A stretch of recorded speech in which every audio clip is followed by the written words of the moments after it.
What's up, guys? Bucky Dillon here, founder of the Liberty Revolt, radio show host at 1360 KHNC, and friend to all. So excited to be spending another Friday night with you. This is going to be a community chat. What's that mean? It means you're in the driver's seat, and I'm just going to be hanging out with you, having a conversation. Before we jump into it, today's episode is brought to you by my newest sponsor, Ramsey Auto Group. These guys are right here in Greeley, Colorado with me. They sell trucks and SUVs primarily. They call themselves the working man's truck dealership. They're not a car dealership, they're a truck dealership. But if you're interested in buying a new truck, go talk to them. They're great patriots. They love this country. The address, 6310 West 10th Street in Greeley, Colorado, 80634. And the phone number, 970-443-5654. Dave, Steve, thank you for taking care of the Liberty Revolt. Thank you for advertising on 1360 KHNC. I love you, and I want you guys to sell some cars and trucks right away. Guys, I'm going to have a guest with me today, Barbara from my LPR class. What is LPR? The Leadership Program of the Rockies. It's a 9-month in-depth training series teaching civics, history, economics, and public engagement so that we can go out there and be, as Shari Williams calls it, the Army for Freedom, and spread patriot values in the country. Patriotism, meaning not loving the geography, but loving all Americans. So we're going to go out there and we're going to try to pursue ideas that help empower people to contribute to their highest potential and make our country a better place. I'm going to play a little intro video. Y'all are going to like it. And then we're going to hop into it and I'm going to introduce Barbara. So I'll see you guys on the other side.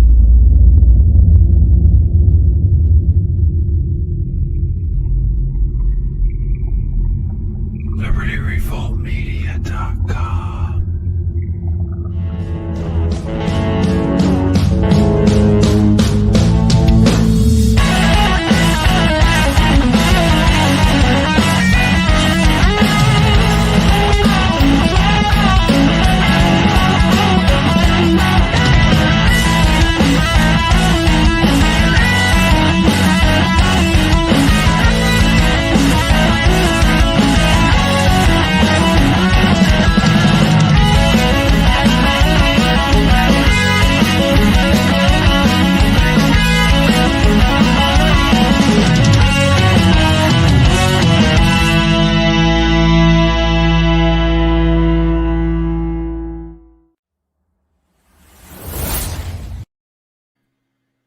What's up, guys? Tracy, great to see you.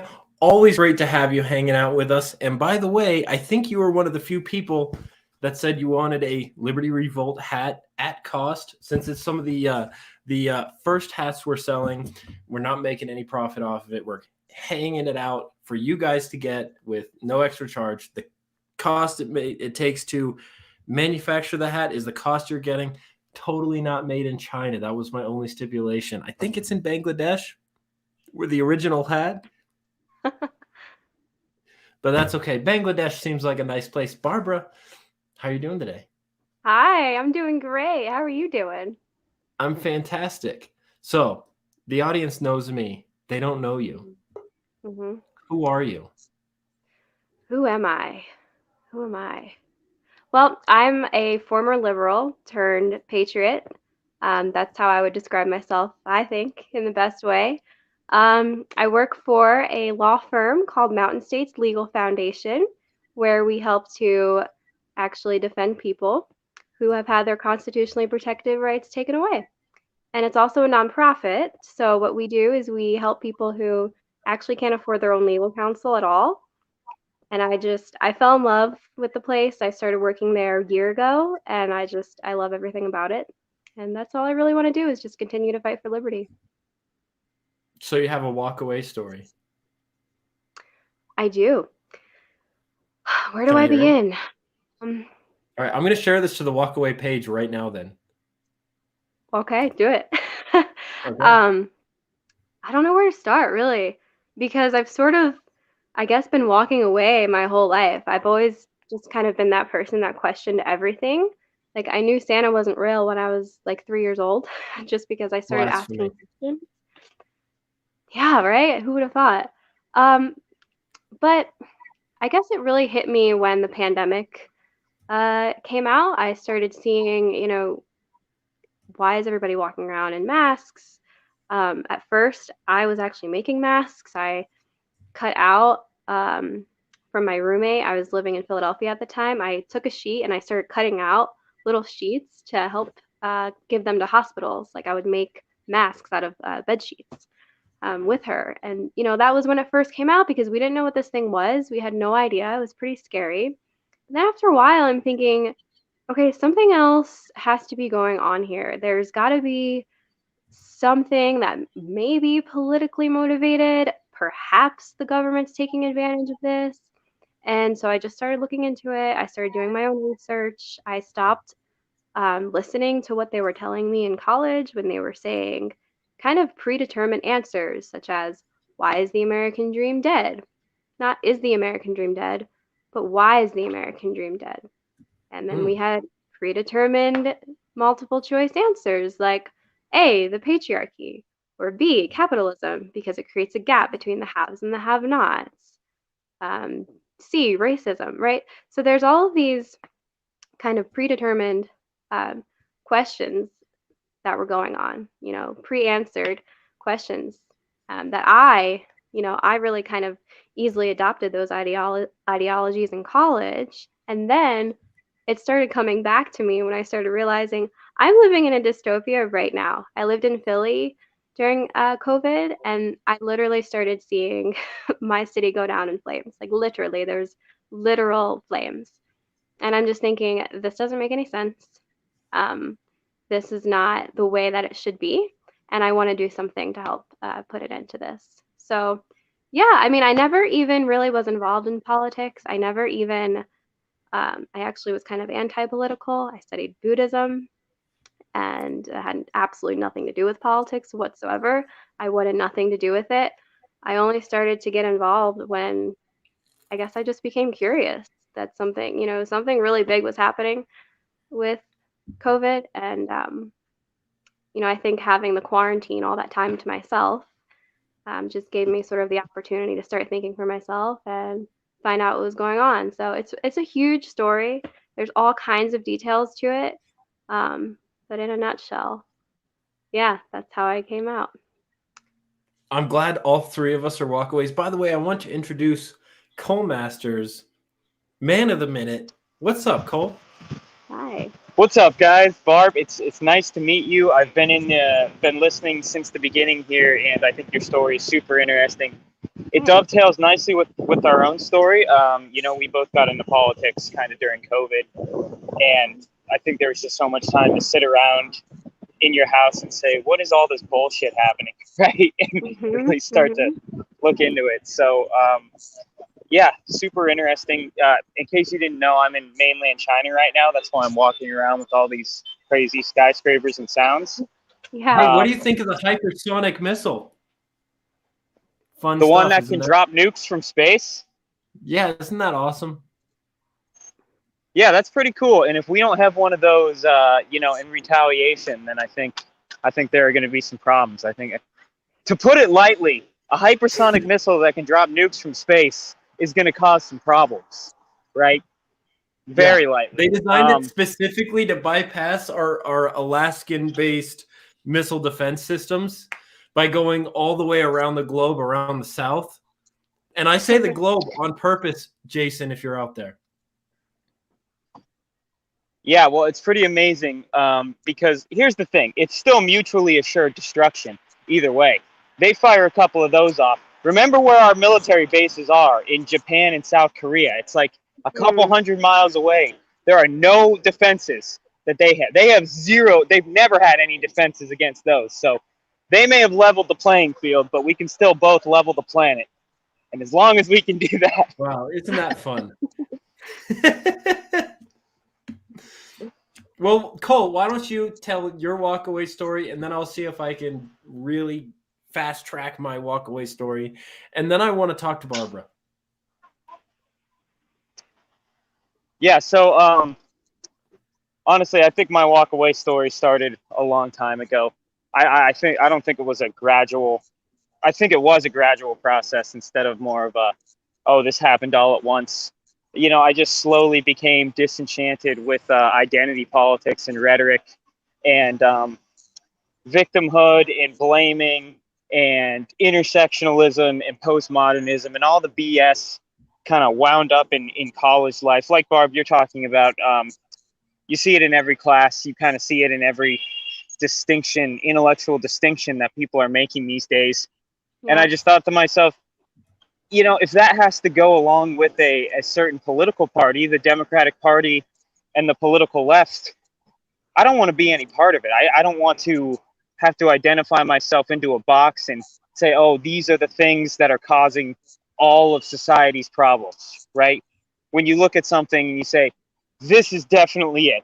This is a patriarchy, and this, if we didn't have this, if we got rid of this, everything would be solved. Every problem is caused by this. It's a childish view of reality. It's childish. It's what it is. It's infantile to think that you can abolish universals in human societies and therefore create a perfect one. I mean, if we had 5-year-olds running everything, maybe it would work, but we don't. We're complicated humans, so get out of here with that nonsense. That's basically how I see it. Yeah. Okay, real quick, I just want to say, Tracy, thanks for hanging out with us. Yes, we are talking about the legitimate walkaway movement. Some of you may know I'm the acting chairman of the Weld County Libertarian Party. Kevin LaRusso, our co-patriot and part of the Liberty Revolt, is the Larimer County acting chairman of the Libertarian Party. Technically, we're development groups until we get affiliated with the Secretary of the State. But I just want to give a shout out to some of the people who were with us on our last meeting, including Anita McAllister, who is the, I guess, the top person in the Colorado walkaway movement. So she was there. Guys, twice a month, I'm having meetings as the Weld County Libertarian Party. And we are just strategizing ways to strengthen the movement while also kind of cooperating with some of the Republicans. Now, I know in libertarian circles, you say the word Republican and it's like pouring holy water on a vampire, right? But I mean, really, the left has a strong grip on Colorado. And how are we going to combat that? So as the acting chairman of the Weld County LP Development Group, I've been thinking, how can I further the liberty cause without sabotaging the only viable alternative to the left at this time? And it's through two methods. Number one, obviously, I'm going to try to expand the party and push for legislation that promotes liberty in Colorado. And number two, I'm going to work with our closest allies and work to get approval voting passed, because if we can get approval voting on the ballot, which would mean you could vote for your favorite libertarian and your favorite Republican, and you wouldn't have to worry about using your ballot as TP for voting libertarian, we're going to pursue that. And that's what I'm doing. So I hope you guys come hang out. We had Brandon Wark. He leads Free State Colorado. We had Corey Lewis. She's Colorado Freedom Force. We had Blake Huber. He is approval voting along with Jan Koch. And we had Wayne Harlos, the chairman of the Colorado State Libertarian Party, all hanging out with us last Saturday. So come hang out with some action-oriented freedom fighters Saturday nights.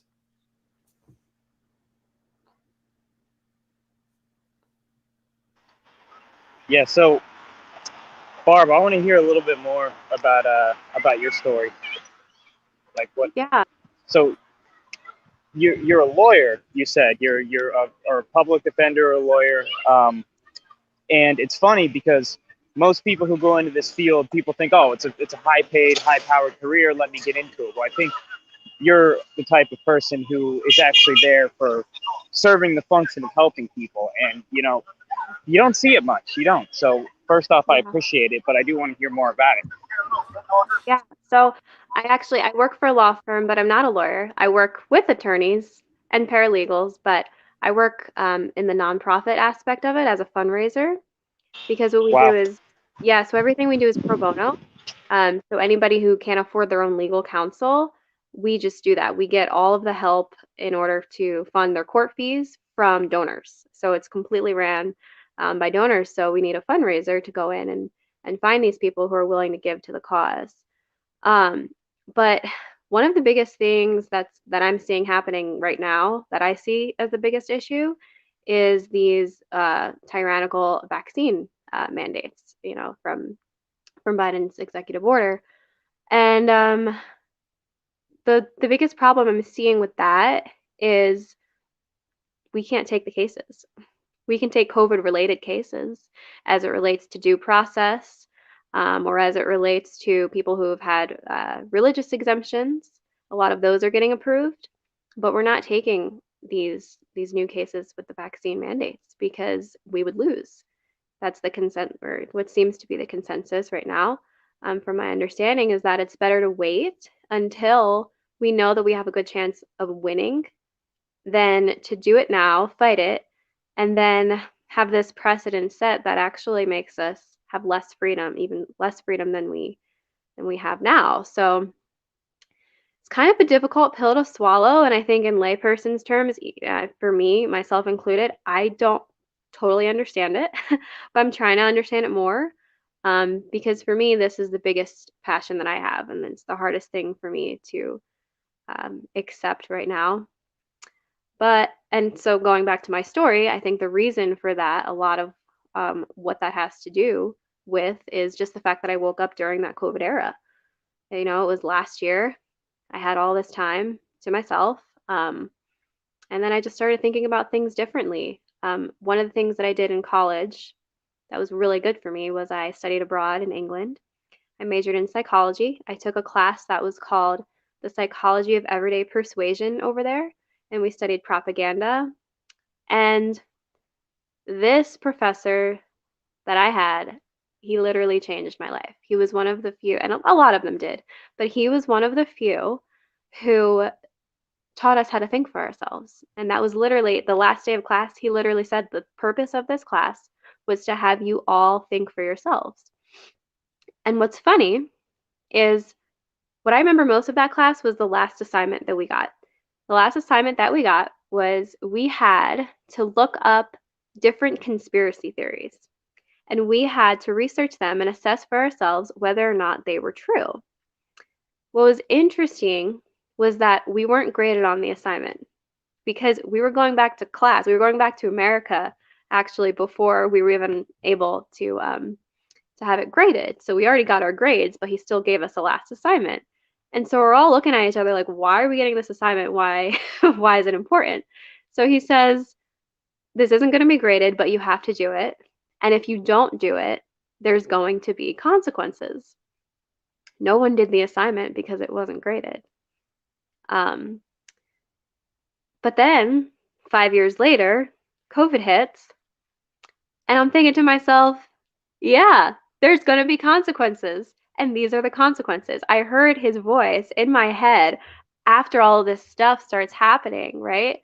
And so I'm thinking, yeah, maybe, just maybe, and who knows, I could be a complete loon, but perhaps this was planned. Perhaps this was something that is not just this, deadly pandemic that just so happened um, to occur. Maybe this is something that was um, deliberately planned, and there's a lot of information, a lot of evidence that shows that. Um, but this is really sort of what woke me up from the beginning to all Mm. this. But it started a long time ago. It started. Well, even if it wasn't deliberately planned, it's been deliberately utilized. Oh yeah, we could at least say that. I mean, my view is the most extreme, one of the, the most extreme views that you could have, that this thing was freaking planned, which is, I'll admit, that's pretty out there. But yeah, we could at least say that they've exploited this virus. I'm not saying the virus isn't real. It's a real thing, but we can definitely say that this thing has been exploited. I mean, it's pretty clear. So anyway, yeah. the good teachers that I had were the ones who um, made me, really wake up, I think, to the reality of all this.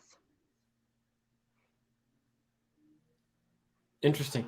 Yeah, I work at a radio station that is like known as the conspiracy radio station as a Mm, salesman. So I'm going door to door and trying to like sell your like average like car dealership on yeah. advertising with this radio station.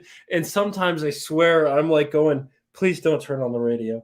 Please don't turn on the radio Yep. because we have a handful of shows that really push it. We're independently owned, so there is nobody telling us what we can and can't say.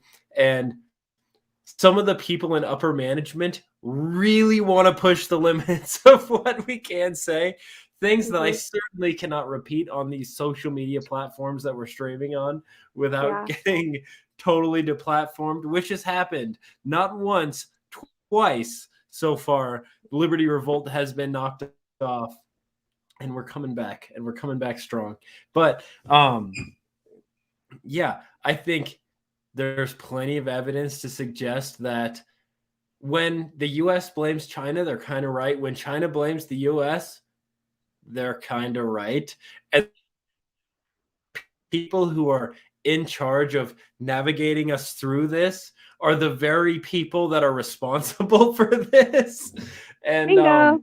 I would say the biggest conspiracy that is most obviously in front of our faces and most undeniable is the fact that Big Pharma is the largest lobbyist of our media, our politicians, um, and they have the most to gain from this situation. So, how could anyone who is, suspicious of Big Pharma not be like on the side of maybe we should question these mandates? Because Mhm. what's in the like, let's just talk about the money. If for no other, let's not talk about a new world order. Let's not talk about China supplanting the US. Let's not talk about banking cartels financing the supplantation of the United States.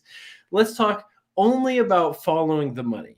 What is in the Mhm. best interest of Big Pharma, who is again the largest lobbyist of the media and our politicians? Well, it would be to have this crisis and to discredit any natural alternative therapeutic, right? To Yep. get the government to subsidize the production of their cure, and then to utilize their media and politician tool bags to mandate it so that 350 million people are forced into getting it, right? Right. Is that, I mean, what's the conspiracy that Big Pharma doesn't care about your health? If Big Pharma cared about your health, if the government cared about your health, CBD wouldn't be illegal in half the country, Yeah. And why right? can't we They get don't free they insulin, don't care right? about your health. They care about making money. And what's the best way for Yeah. them to make money? Discredit natural immunity, which is, I don't know, 27 times more effective. Or to mandate it. And if not that, let's take it, let's set aside Big Pharma, just the government, just the party that's in power. What's in their best interest? To make sure that anyone who disagrees with their agenda loses their job. Can I just tell you this is a huge relief to hear you saying this because I've literally been attacked. I've been called a conspiracy nut job for saying exactly what you're saying. Like, and yeah, it's hard. It's like, why am I a conspiracy theorist for believing in the human immune system? Why am I a conspiracy theorist for believing that um, there's obviously something else that's going on here that is not science? Like, why can we, why can't we just agree on this? So anyway, it's Right. just Yeah, Science wouldn't be shutting down alternative therapeutics that exist and are cheap. yeah, science doesn't do shit. Science is a process. Science is literally just the name for the process of discovery of what we think are the best facts at the moment. And any You're mandate, questioning what we already know. That's what science is. Science is questioning what you believe to be already true. and mandates are political. Any data that you extrapolate from science and use to do something in the real world automatically becomes unscientific and political because it is an extrapolation of data into action, and it is not the raw data itself, which is what science seeks to find. So Yeah. when you're saying that this is the best scientific option, you're really obfuscating what a lot of people and actual good scientists know to be the definition and the process of science. And anyway, what does it matter if people don't get the vaccine? Once again, this supply chain disruption that we're seeing, a lot of it is because people can't work, people can't find their workers. There are disruptions in other countries, not in the US. Like, people not being vaccinated in the US is not screwing up the economy. It's not necessarily screwing up the healthcare system. It's not screwing up anything that people who want to take their own responsibility wouldn't already have screwed up anyway. So there has to be something else going on here besides just saying, we want to get the economy back on track. I'm not even going to talk about we want to protect you, because the fact that if you think the government wants to protect you as their primary goal and mandate, then you're just an idiot. You don't even deserve to have a platform. Because that has never been the case in the entire human history of governments, maybe of like 150 people, but the government doesn't give a shit about protecting you. So we have to look. We have to look at what is it? What are they actually trying to do? I mean, come on. Yeah. But lucky for us, Cole has been vaccinated. That's why on this very live stream, I don't have to wear my mask. I'm not worried about Cole spreading the virus. He's been double, triple, quadruple vaccinated. He can't go anywhere in China without showing proof of vaccination. No, that's not true, actually. It's not proof of vaccination. Really? They don't care. No, they don't care if you're vaccinated or not. There's no vaccine passport. It's not about the vaccine here. It's a misconception. It's if there are people with COVID in a certain area, they lock down the whole area. And if you are unlucky enough to find yourself in that area, then you turn red and can't go anywhere. But if you're unvaccinated, they don't give a shit. They don't even know how to have a system to tell who's vaccinated, especially with foreign vaccines. So they don't do it. There's not even vaccine mandates here. Think about that. And we want them in the US. They don't fucking have them here in China. It's crazy. It's terrifying. It's all about so that's the money. What we're looking at. It's all about the money. And if it's not about the money, it's about something that's certainly a lot worse. Yeah, when you're superseding money for something else, then you know that thing is going to be scary, because it really comes down to it. What is the biggest driver of political, scientific, and private action is money. So if you have something above that, it's nefarious. It's not your health. Once again. Tracy knows. And by the way, guys, I just want to say there's some things that we can't say on Facebook and YouTube without getting deplatformed that we can totally have our people in the comment section saying. So if you guys in the comment section want to just tell it how it is, you have the full endorsement of Liberty Revolt Media. By all means. So Barbara, what did you think of our first LPR class? Oh my gosh, it blew me away. It was mind blowing. Okay. You sat at the same table as me. Maybe you have the same kind of feelings I had, where sitting front and center, you kind of get the full effect of this just it's just energy just coming at you, and all you want to do is get up and fight for your country. That's what the effect it had on me. It was pretty incredible. Hearing about the story of slavery in America, I've never heard about that like that. I mean, oh my gosh. Okay, I want to go get some of my notes, and I want to talk about this. And let me ask you, did you attend the mentorship meet up kind of thing? We had a Northern Colorado group meetup just the other night, and we went over some of these ideas. But first, while I go get my stuff, why don't you explain to the audience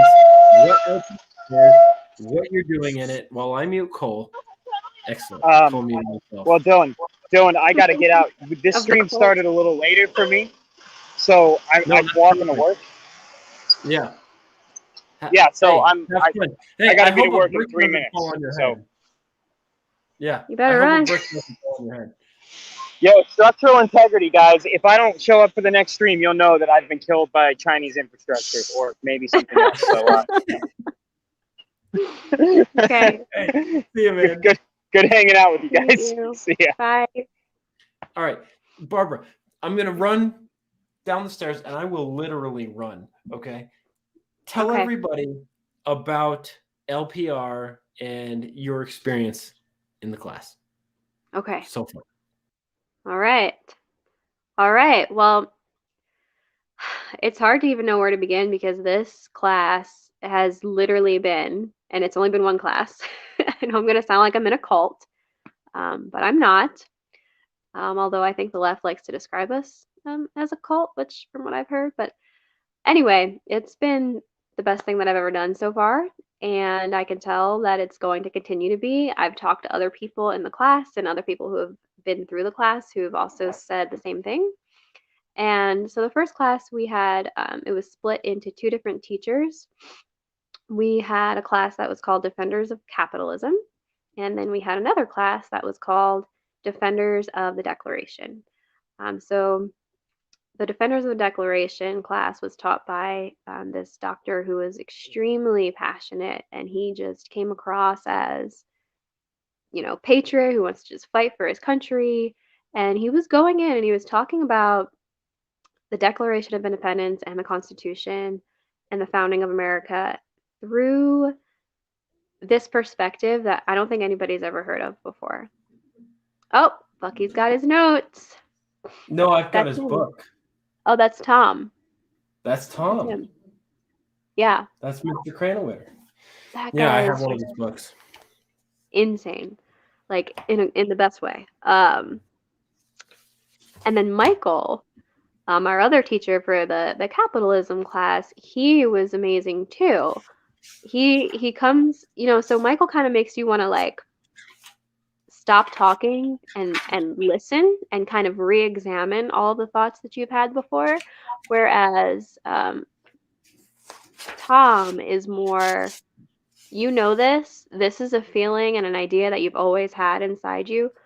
To some extent, maybe some people more, some people less than others, but every single individual does really have this idea within them, which is really cool.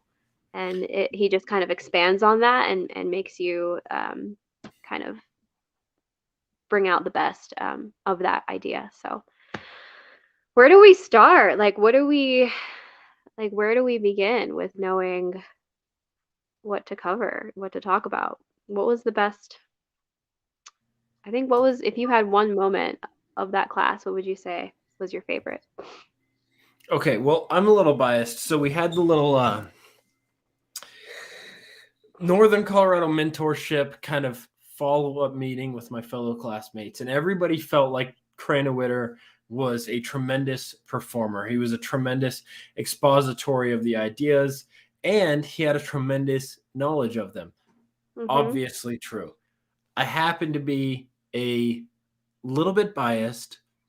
I'm an economics geek. My goal for the Okay. class, and Barbara, I just want to say, are you planning to win the Defender of the Declaration or the Defender of Capitalism award? Am I planning to win? Are you planning to win? Are you ambitious to win? Are you striving to win?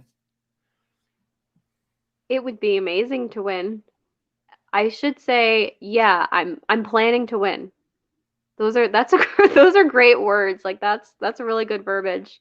I'll try. I guess we're competing against each other, huh? But I don't know because I mean, which one? I don't know how to choose, to be completely honest. Has anyone ever won both? Nobody has ever won both yet. And I just want you to know there can only be one. And I'm planning on winning both. I've already started the process of writing both essays, just so you know. And right here in my office, I have a gigantic framed Declaration of Independence right here. I want you to know. Well, I've got that and the Constitution in my office at work. So how about that? Well, I have the Constitution right up there. And I want you to know I'm fully planning on winning the Defender of Capitalism and the Defender of the Declaration. I've already started both. And frankly, I started both a while ago. And I'm not just going to win, I'm absolutely going to win the Defender of Capitalism. First quiz, 100%. Okay. I got 100 too. So how about that? Well, you know what, Barbara? I really like you, and I feel bad about doing this to you. You're in big trouble if you want to win the Defender of Capitalism. I'm a pretty good writer, and I'm a very studious kind of guy. I'm going to be studying. Everyone in my Northern Colorado mentorship class thought that Cranewiter was more engaging and more exciting. I think, and I'm speaking as someone who did performance for a living, I think he was a better performer. Capitalism, far more exciting as a topic, in my personal opinion, of course. So I really liked Michael. Hetero crush, right? Totally hetero crush, but I'm going to win the Defender of Capitalism. But since you got started, the problem of slavery in the American founding. So the reason that LPR started off with this as the day one topic of discussion is because obviously if you're going to be a defender of whatever you would consider Americanism, you better be prepared to defend that. And I know that personally. Just the other day, I got a new neighbor. It's a black couple. I've been seeing the guy out there. He's yoked. He's jacked. He's always in his army uniform. And so, I was like driving by one day. I said hello. A couple days later, I stopped by. I have a meat advertiser, Meat America. Guys, by the way, if you want local Colorado beef, hit me up because I can hook you up. I brought him a couple pounds of local Colorado beef, and then I was like, we should get together and grill sometime. So we got together and grill. We had a great time. He listens to fantastic music, lots of jazz and R&B and really soulful saxophone music. We got down to some Victor Wooten, which is like the world's best bass player. And then at one point, Ryan Gonzalez stops by, and he's running for Congress in District 8 here in Colorado. And so while Ryan was visiting me, I was like, hey, you want to meet my neighbor? I'm over there drinking. And he was like, okay, yeah. So we go over there, and I introduced the two. And obviously, there's a political element to the conversation. I'm introducing someone who's running to Congress, right? So, politics comes up. And my neighbor, who has been in the armed services for 38 years, within 5 minutes tells me that he thinks we can get around the Second Amendment by regulating ammunition out of people's hands. He tells me that we should get rid of the Constitution because it's old. He tells me that we need to socialize, and I'm literally socialize, socialism, socialize healthcare and education and housing. And then when I try to explain, I'm like, you know why those three industries are more expensive? I mean, let's put it in perspective here. You hold in your hand, you, Barbara, are live streaming right now off a device that has more computing power than the spaceship that took Americans to the moon. Supposedly. Right? Yeah, but let's assume we did go to the moon. The device in your hands has more computing power than that, right? Every poor person in the United States has a smartphone and a television. Why is it that education and healthcare, our housing, keep getting more expensive, but the price of computing technology is plummeting all the time? Why is it? Oh, Mm. it's government involvement. So I start explaining government guaranteed student loans. I start explaining to him zoning laws. I start explaining to him these things. And he tells me that he doesn't tell me. He turns to Ryan and says, some people have conversations. They listen to respond. They don't listen to absorb. Mhm. And then I'm like, dude, literally, I'll ask him questions. How much student loan debt exists in this country? Right? I ask him what 3 industries is the government most involved in, and he can't answer any of my questions. He doesn't have any numbers. He doesn't know what he's talking about. He didn't know what year the Constitution was written. Right? I'm like, here's a guy who's been in the armed forces, who, in order to be in the armed forces, you have to take a vow to uphold and defend the Constitution, literally telling me he doesn't know what's in the Constitution, he doesn't know when it was written, and he thinks we should get rid of it because it's old and therefore can't possibly be applicable to today, right? Yeah. So I'm asking him these questions. He turns to my friend and said, some people listen to respond, others listen to absorb. And then says, he points to my friend who is Hispanic, and he says, you need to listen because you don't understand. And then he points to my friend who's Hispanic. He points to my wife who's Chinese, and then holds up his arm and says, because you're white. And like, it's like, tries to say that it doesn't really matter because of the color of my skin. I obviously cannot look at a situation. It doesn't matter how much I study. It doesn't matter how much I devote myself to understanding. It doesn't even matter if my intentions are to uplift everyone in this country, because that's genuinely my intentions. We can't truly be a wealthy nation if we have pockets of people who are dependent on government support, right? We can't have real wealth in this nation if we have entire segments of the population who are economically displaced and don't have access to the free market and can't contribute, right? If we want to be wealthy, we actually need all Americans to be able to live up to their highest potential and contribute to their highest potential. And they should be fairly rewarded for that contribution, which only comes from a free market system, right? Besides the point, he literally tells me that because I'm not the right color, that my opinion on any of these things is completely negated and that I need to shut up and listen. And at that point, no, Tracy, I did not slap him. I said nothing. I was like, I just shook my head and I moved on from the conversation. I could tell that there was nothing I could say in that moment. And here is why I believe that I can be very successful at the defender of capitalism and the defender of the Declaration, because I have systematically changed the minds of many, many friends of mine through a slow drip that starts at a foundation of trust and friendship. I don't need to sell him. I am not going to change my neighbor's mind by, bringing him to my office and showing him my totally kick-ass Trump flag, right?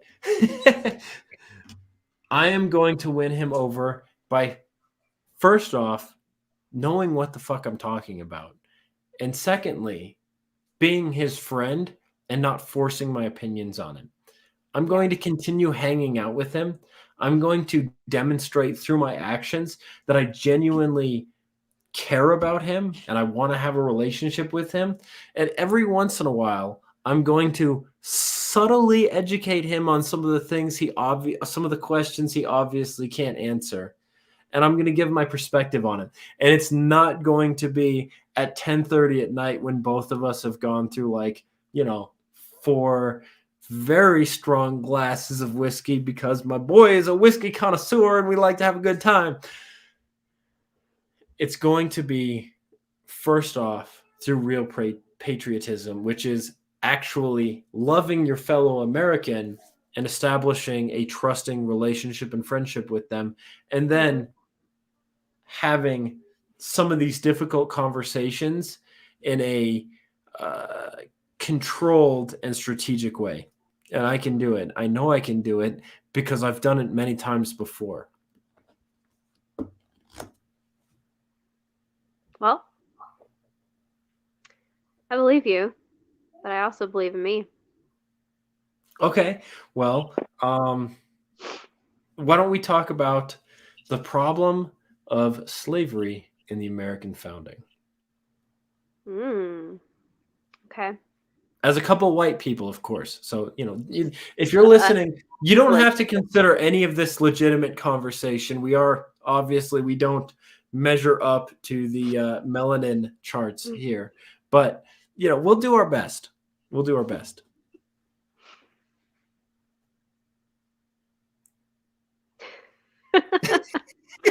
Whiteness, man. I don't know if I can do it. All right. Well, so yeah, where do I start? It's this idea, he talks about slavery. He came from it at this angle of, oh, the Constitution, that thing? You mean the document that was created when people owned slaves by these white supremacists? Oh, we can completely disregard that, right? Oh, that's a horrible, racist, disgusting piece of paper. Okay. Well, when you think about it from the angle of actually everyone in the world, every single country at that time owned slaves, and America was the first one to get rid of it, to say, actually, this is not okay. That is remarkable. That's the most liberating news that we could really ever know, right? Is we were the first ones to step out of our own habits, to take a look at ourselves in the mirror, not just ourselves, but the entire world. And this Right, the practice, habits of all of humanity. yeah, and to say, wait a minute, this is wrong and we need to stop it. And that's amazing. And this is, to me, it's so amazing because I didn't learn this in school. This is not something that I ever knew. We didn't teach, we were taught about what slavery was, but we never were taught that, yeah, we were the first ones to end this. We were taught about how horrible it was. Of course, it was horrible. But what about the fact that we ended it? What about the fact that we realized that we were smart enough and we had enough love in our hearts to realize that actually no, this is wrong, because every single human being has the birthright to be free. And that's a self-evident truth. They call those truths self-evident, meaning today means obvious, but back then it meant it's actually explained and seen and evidenced by a proper understanding of the human being and its relationship with nature, or sorry, nature's God, right? So it doesn't mean Jesus. It doesn't mean, anybody's personal idea of their religion or their spirituality or their God, but it's nature's God. This idea that even atheists can agree on, that there is nature and we are a part of it, and there's something bigger than us. So that's separate from, this is getting a little philosophical, but this is where it stems from. It's separate from this idea of there's just different cultures out there, right? There's different cultures, and so therefore we should be respectful of all cultures, and we need to be things that are, generally seen as good. Like we need to be altruistic, and we need to not judge others, and we need to be kind. And okay, but what about the fact that there's also a truth out there, an objective truth, that all men are created equal? And that's what they knew. And they didn't have a constitution to refer to say, oh, these are my rights and you have to adhere to these rights because this document says so. All they had was an unrelenting spirit within themselves that said, no, this is true. This is real. And I've got a spirit within me that says, you're not going to take my freedoms away or anybody's freedoms. And here's this document that preserves it. And these were a bunch of kids born into a chapter in human history where slavery was the norm. You know, Right. so many of the sins that the left or critics of the United States hold up as the paramount of evil that the West engaged in, that the United States is engaged in. They're not things that are unique to the West. Do you know where the word slave comes from? Slav, as in Slavic, because Europeans were notorious slaves of the Islamic Ottoman Empire, right? Slavery has been a human universal. We've had slavery as long as we've had domesticated animals. At the point that human beings figured out that they could use violence and coercion to force other people to work on behalf of themselves or their interest groups, we've had slavery.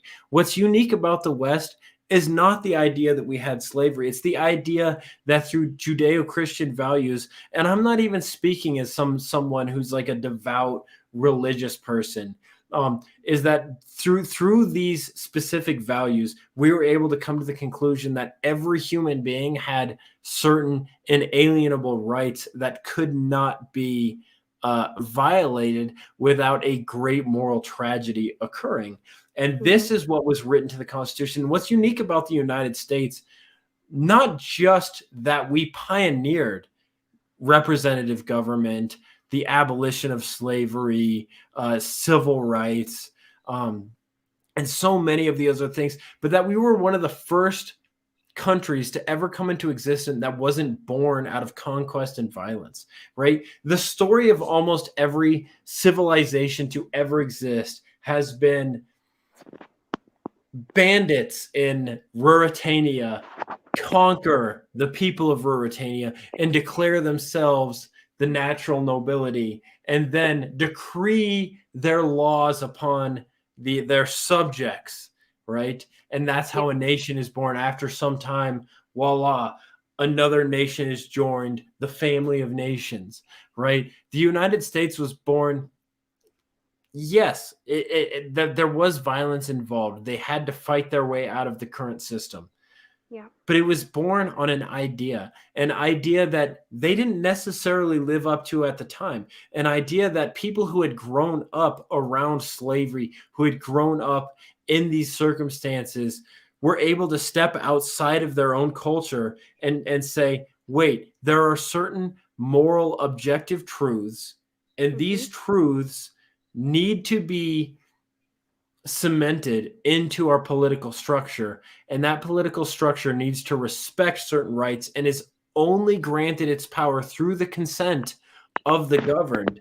And even though it's going to take tremendous amounts of strife and effort and time to implement these ideas, this is actually the philosophy, the governing philosophy of the future, should we ever reach the closest thing to utopia, right? And so they swore an oath on, and this is what gives you such reverence for the founders, right? They didn't declare this to the king. They didn't declare this to the people. They declared this to each other. And they pledged their lives, their wealth, and their sacred honor on the idea that maybe someday we could live up to this idea that we are going to fight and die for. And most of them did die for. Many of them had their families killed, were tortured to death, were imprisoned, were brutalized in horrific ways, right? When you read the Constitution, you actually read it. They tell you what their issue was with the current system, and then they fight for a better way, and a lot of them died to preserve those ideas. And somehow, through the grace of God, through some miracle, we were able to establish an independent country which has since been taken over by a central banking cartel. I don't know. But but this idea is the foundation of the notion that the United States is the only moral country that exists today, because it was founded on the only moral ideas that any country today has ever been founded on, even if we have failed to live up to them. Yeah. I mean, I could go on. I could talk about this for hours. Like it's literally just, once you realize that, the only thing more liberating than that is the fact that that's within our blood, right? I mean, we can do that. There's, the last page on the Declaration, there's a blank page, right? In the Cato Institute's little um, book that we had. Why is that blank? So that we can sign our names to it. I mean, isn't that just, to me, it's just the most inspiring thing ever. It's inspiring, but it's also intimidating. Like, how many people do you personally know would be willing to pledge their lives, their wealth, and their sacred honor on this idea that we should have a society based on inalienable rights, based on the idea that is against the common good, that is for the good of the individual, ideas founded upon self-ownership and private property and the pursuit of your own happiness. And these are ideas that, although we failed to live up to, the most wealth ever generated by humankind has transpired under this system and these ideas. Yeah. And the alternative to that is communism, which we all know what happens in there. I mean, yeah, it's truly something remarkable to think about. Mm. So to tie us back to the problem of slavery in the American founding, I want to read a couple of quotes. These are quotes that the founders actually said. George Washington: "There is not a man living who wishes more sincerely than I do to see a plan adopted for the abolition of slavery." John Adams: "Every measure of prudence, therefore, ought to be assumed for the eventual total extirpation of slavery from the United States. I have through my life held the practice of slavery in abhorrence." Benjamin Franklin: "Slavery is an atrocious debasement of human nature." Yep. Human nature. Alexander Hamilton: "The laws of certain states give an ownership in the service of Negroes as personal property, but being men by the laws of God and nature, they were capable of acquiring liberty. And when the captor in war thought fit to give them liberty, the gift was not only valid, but irrevocable." James Madison: "We have seen the mere distinction of color made in the most enlightened period of time a ground of the most oppressive dominion ever exercised by man over man." And what is shocking is not only are these ideas that the founders struggled with, they brought this up. If you read the Federalist Papers, if you read the letters of our founders, and if you read what they said about the King of England, they talked about how the King of England forced slavery upon them, and they wished so much that they could do away with it. But because of the circumstances at the time, they knew that if they were to take on the strongest force for violence that had ever been known on the face of the earth in humankind, the British military apparatus, that they would have to have a united 13 colonies, and they couldn't get everyone on board at the time. And so they had to deliberate amongst themselves. Do we fight a revolutionary war against the British and a civil war? Or do we fight a revolutionary war and then try to deal with our own situation later? And they decided, let's declare independence. because we can never get rid of this if we are subjects with no autonomy. Let's establish our autonomy, and then let's deal with this. And it's a tragic history, but it's an inspiring history because slavery has been a human universal. There's 27 million slaves in the world today, primarily in Asia, the Middle East, and nowhere in the world today are there slaves in Western civilization. All of the slaves that exist today are in Africa, the Middle East, and Asia. Yeah. Right. What's unique about the West isn't that we had slavery. It's that we pioneered the abolition of slavery and we fought wars to end it. Some people will say that, yes, the British declared slavery evil first, but they only declared it evil in their mainland. They kept it active and fought to keep it active in their colonies. The United States is the only country in world history to declare in the first place that slavery is evil, and we're going to work to abolish it, and we're going to write that into our Constitution and our Declaration of Independence, even if we don't currently live up to it. And then we fought the bloodiest war in American history to try to live up to it. Yeah.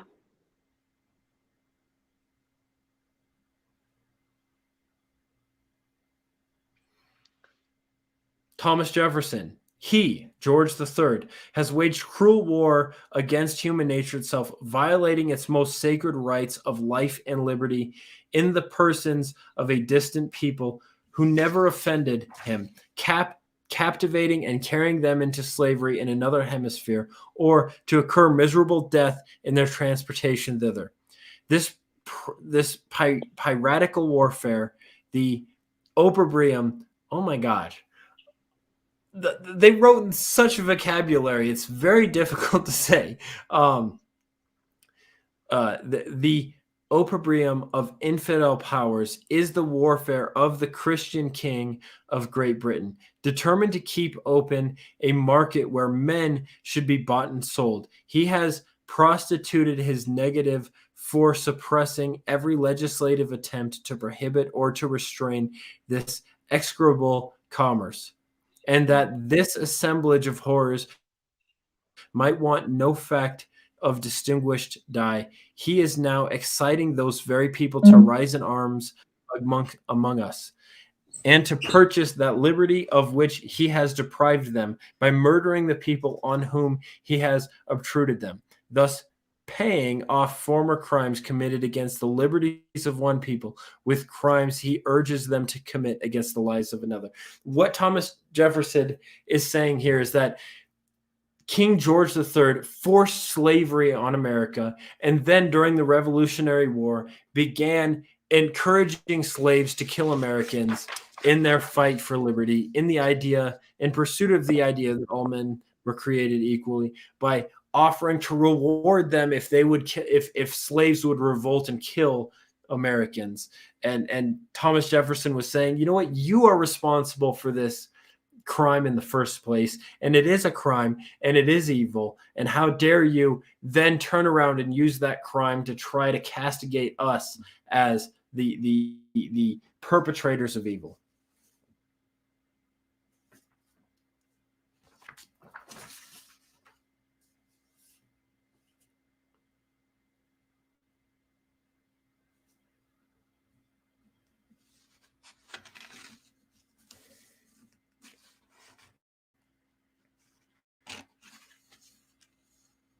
Well, I could go on and on and on and on and on, but it has been over an hour. My gorgeous wife and my beautiful, lovable daughter need to be put to bed. Guys, I had a great community chat with you. Tracy, thank you so much for hanging out with us in the comment section. I just want to tell you guys that I appreciate you. Please consider hanging out with us at the radio station at the end of my next broadcast Saturday night. I think we're going to be meeting in Larimer County for the Libertarian Party meetup.